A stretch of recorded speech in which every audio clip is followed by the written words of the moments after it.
Peggy 18. People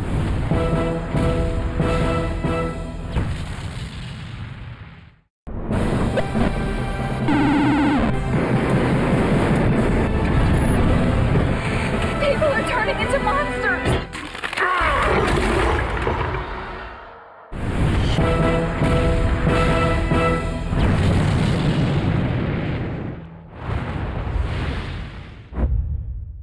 It was in 1991 that we created Duke Nukem and released it to the world as a side-scroller, and it was a huge hit.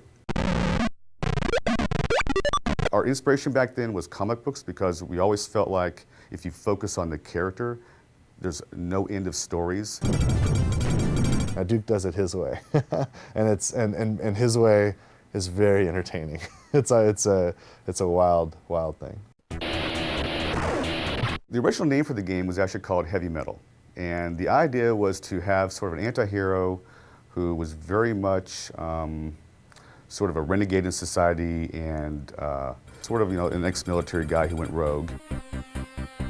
When the original Duke got started, it was myself, Alan Blum, and another programmer, Todd Repogel. Todd Repogel and I went to school together. We grew up together in Santa Cruz. He started making side-scrollers and stuff, and while I was going to school at UCSC studying computer science, we were working on Duke Nukem 1 together. There's a guy I'd like to, anytime I have an opportunity, I like to call him out. His name's Alan Blum. And Alan, he created Duke. He and Todd Repogel, back in 1991, 92, created the original 2D side-scrollers of Duke Nukem. And, great fun games. And he's the one guy that from the very first moment of Duke existing, all the way through till today, has been involved in the Duke projects. It's very childish, so it doesn't take itself seriously, It's, instead of trying to fit a formula or trying to do certain things, it just does stuff you want to do. Duke Nukem has always been about the character, and we were focused on that at the beginning. It was difficult to bring it out with the side-scrolling, simple technology in which we couldn't have voice work and so on. Actually, the voice started with Duke Nukem 2. At the opening cinematic, he says, "I'm back." Todd Repogel, the original Duke Nukem programmer, came to me and just asked about doing a voice because he wanted Duke Nukem to sound like, at least then anyway, sounded like a cross between McBain and Arnold Schwarzenegger. Those were my instructions, and I just said 2 words. I said, "I'm back." I am back.